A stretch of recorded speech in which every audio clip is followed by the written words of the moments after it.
നമസ്കാരം Chelsea fans, football fans, welcome back to ചെൽസിക്കാരൻ channel. കുറച്ച് വാർത്തകൾ കുറച്ച് മുറുകുന്നു, പല ന്യൂസുകളും കേൾക്കുന്നു.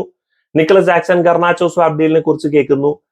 ഷാവി സിമൻസ് കാർണെ ചുക്വമെക്ക ഒരു പക്ഷേ സ്വാപ്പ് ഡീലിനെ കുറിച്ച് കേൾക്കുന്നു. എൻകുങ്കുവിന്റെ വേറെ സെപ്പറേറ്റ് ഡീൽ കേൾക്കുന്നു. സ്റ്റേർലിങ്ങിന് വേണ്ടിയായിട്ട് ഒരു ക്ലബ് അന്വേഷിച്ച് വരുന്നു എന്ന് പറയുന്നു. അങ്ങനെ പല വാർത്തകളും അവിടെ ഇവിടെ നിന്ന് കേൾക്കുന്നു. ഇപ്പൊ മൊത്തം കൺസോളിഡേറ്റഡ് ആയിട്ടൊരു വാർത്ത ഇന്നത്തെ വീഡിയോയിൽ ഞാൻ ചെയ്യാമെന്നാണ് ഞാൻ വിചാരിക്കുന്നത്. അപ്പൊ ആദ്യം തന്നെ നമുക്ക് തുടങ്ങാനുള്ളത് നിക്കലസ് ജാക്സൺ ആൻഡ് ഗർനാച്ചോന്റെ ഡീലിനെ കുറിച്ചിട്ടാണ്.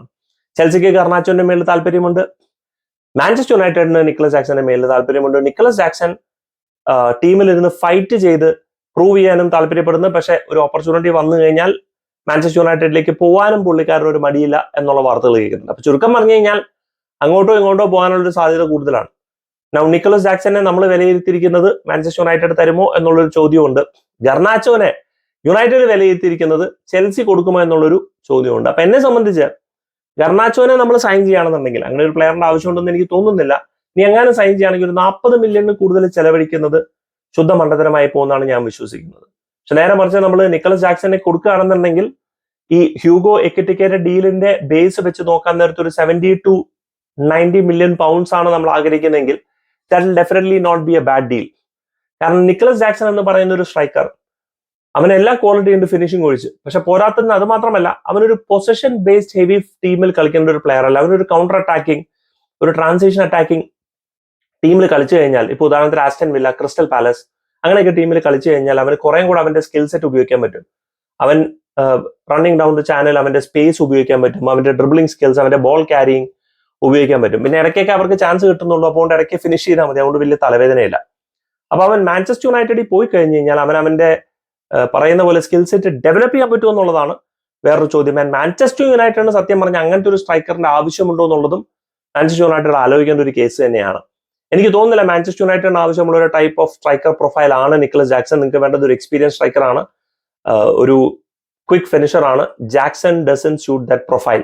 എനിവേ, ആ ഒരു രണ്ട് ക്ലബ്ബുകളും എന്താ ചിന്തിക്കുന്നത് എന്നുള്ളത് സത്യം പറഞ്ഞു കഴിഞ്ഞാൽ ചിലപ്പോൾ നമുക്ക് തന്നെ ഫാൻസിന് തന്നെ ഇങ്ങനെ തലക്കിളി ഇങ്ങനെ പാഞ്ഞു പോകും. അത് അവിടെ ഒരു ട്രാൻസ്ഫർ ഡീൽ നടന്നുകൊണ്ടിരിക്കുന്നു. രണ്ട് ക്ലബ്ബുകളും കാര്യമായിട്ട് ഡിസ്കഷൻസ് മുന്നോട്ട് കൊണ്ടുപോയിട്ടില്ല. പക്ഷെ ഒരുപാട് ചർച്ചകൾ നമ്മൾ സോഷ്യൽ മീഡിയയിൽ ഇതിനെ കുറിച്ച് കാണാനുണ്ട്.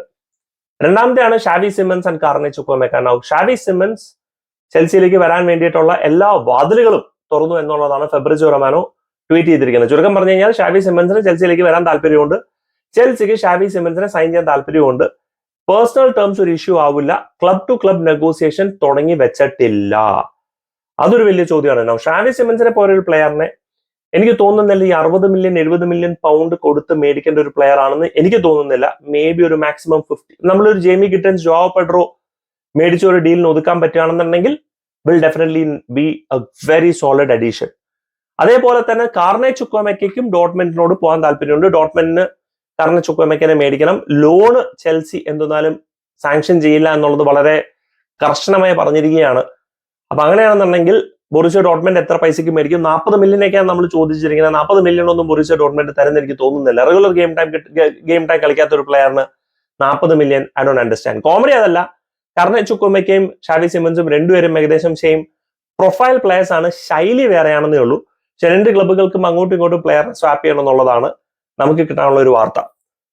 പിന്നെ കിട്ടാനുള്ള വാർത്ത റഹീം സ്റ്റേർലിങ്ങിനെ കുറിച്ചിട്ട് പല ക്ലബ്ബുകളും ഇൻട്രസ്റ്റഡ് ആണ്. യുവന്റസ് ഇൻട്രസ്റ്റഡ് ആണ്, ബയർ ലെവർകൂസൻ ഇൻട്രസ്റ്റഡ് ആണ്. പിന്നെ പോരാത്തതിന് ബയർ ലെവർകൂസൻ എറിക് ടെൻ ഹാഗിന് താല്പര്യമുണ്ട്. അപ്പോൾ 20 മില്യൺ പൗണ്ട് ആണ് ചെൽസി ചോദിക്കുന്ന വില റഹീം സ്റ്റേർലിങ്ങിന്. ആൻഡ് അത് ക്ലബ്ബുകൾ തരാൻ തയ്യാറാണ്. ചോദ്യം ഒറ്റൊരു കാര്യമേ ഉള്ളൂ, അവന്റെ സാലറിയാണ്. ഇനി റഹീം സ്റ്റേർലിങ്ങിന് ഇപ്പോഴും എലീറ്റ് ലെവൽ ഫുട്ബോൾ കളിക്കണമെന്നുണ്ടെങ്കിൽ അവന് തന്നെ അറിയാം അവന്റെ സാലറി ഡിമാൻഡ് അവൻ കുറയ്ക്കേണ്ടി വരും. കാരണം വിൽക്കുമ്പോൾ നമ്മൾ സാലറി പകുതി കൊടുക്കേണ്ട ആവശ്യമില്ല, ആ ക്ലബ്ബ് തന്നെ മുഴുവൻ സാലറി വഹിക്കേണ്ടി വരും. അപ്പൊ അവിടെ പേഴ്സണൽ ടേംസ് ആണ് ആദ്യം എഗ്രി ചെയ്യേണ്ടത്. അപ്പൊ റഹീം സ്റ്റേർലിംഗ് ഏത് ക്ലബ്ബായിട്ടായിരിക്കും ആദ്യം പേഴ്സണൽ ടേംസ് എഗ്രി ചെയ്യുന്നത്, ആ ക്ലബ്ബായിരിക്കും റഹീം സ്റ്റേർലിങ്ങിനെ പൊക്കുക. പക്ഷെ വാർത്തകൾ നല്ലത് വരുന്നത് കൊണ്ട് നമുക്ക് ഏകദേശം ഉറപ്പിക്കാം. നമ്മളെ സംബന്ധിച്ച് ഏറ്റവും ബാധ്യതയുള്ള ഒരു പ്ലെയർ ആണ്, ഏറ്റവും സാലറി കൂടുതലുള്ള ഒരു പ്ലെയർ ആണ് റഹീം സ്റ്റേർലിംഗ്. അവൻ പോയാൽ തന്നെ അവന്റെ സാലറി നമ്മുടെ ബുക്കിൽ നിന്ന് മാറാന്ന് പറയുന്നത് മാസീവ് അഡ്വാൻറ്റേജ് ആണ്. അതുകൊണ്ട് 20 മില്യൺ വിറ്റാലും നമുക്കൊരു നഷ്ടമില്ല. നമ്മൾ പ്ലെയറിന്റെ കോസ്റ്റ് അമോർട്ടൈസ് ചെയ്തിട്ടുണ്ടാവും. പോരാത്തതിന് നമ്മൾ കഴിഞ്ഞ സീസണിൽ പകുതി സാലറി അല്ലെങ്കിൽ കുറച്ച് സാലറി നമ്മുടെ അക്കൗണ്ടിൽ നിന്ന് മാറ്റി ഈ ഒരു വർഷം മുഴുവൻ സാലറി അവന്റെ അക്കൗണ്ടിൽ നിന്ന് മാറ്റാൻ പറ്റുക എന്ന് പറയുന്നത് തന്നെ ചെൽസിയെ സംബന്ധിച്ച് ഭയങ്കര അഡ്വാൻറ്റേജസ് ആയിട്ടുള്ള ഒരു കാര്യമാണ്. ഇതാണ് ലേറ്റസ്റ്റ് ആയിട്ടുള്ള ഒരു ട്രാൻസ്ഫർ. പിന്നെ റെനാറ്റോ വേഗന് അത്ലറ്റിക്കോ മാഡ്രിഡിൽ നിന്ന് ഭയങ്കര ഇൻട്രസ്റ്റ് വരുന്നു. മൊത്തത്തിൽ നമ്മൾ ഉദ്ദേശിക്കുന്ന ഒരു പാക്കേജ് 40 മില്യൺ യൂറോസ് ആണ്, ഇൻക്ലൂഡിങ് ആഡ് ഓൺസ്. അത്ലറ്റിക്കോ മാഡ്രിഡായിട്ടുള്ള ക്ലബ് ടു ക്ലബ് നെഗോസിയേഷൻസ് നടക്കുന്നു. വലിയ പ്രശ്നങ്ങൾ ഉണ്ടാവില്ല, കാരണം അത്ലറ്റിക്കോ മാഡ്രിഡായിട്ട് ഓൾറെഡി ഒരു സ്ട്രോങ് റിലേഷൻഷിപ്പ് ഉള്ള സ്ഥിതിക്ക് ഈ ഒരു ഡീൽ എത്രയും പെട്ടെന്ന് നടന്നു പോകാനായിട്ടുള്ള ഒരു സാധ്യതയാണ് നമുക്ക് കാണാനുള്ളത്. പിന്നെ ലോൺ വാർത്തകൾ, മാമുഡു സാറിനെ നമ്മൾ ഓൾറെഡി ലോണിൽ വിട്ടു. കെൻഡി പേയസും ഇവനും മൈക്ക് പെൻഡേഴ്സുമാണ് ലോണിൽ ഇനി പോകാനായിട്ടുള്ളത്. അതിനോടൊപ്പം തന്നെ കാലിബ് വെയിലി ഓൾറെഡി ലോണിൽ പോയിട്ടുണ്ട്. പിന്നെ കുറച്ച് ലോൺ പ്ലേയേഴ്സിനെ കുറിച്ചിട്ടുള്ള വാർത്തകൾ വരുന്നുണ്ട്. ആക്സൽ ഡിസാസി മറ്റത് മറിച്ചത്, വേറെ ട്രാൻസ്ഫർ ന്യൂസുകളൊന്നും സത്യം പറഞ്ഞാൽ മൂർച്ചയായിട്ട് വരുന്നില്ല. That's my thought. Do let me know guys നിങ്ങളുടെ thoughts in the comment section. Thank you so much for watching. Signing F S K from Chelsea kernel.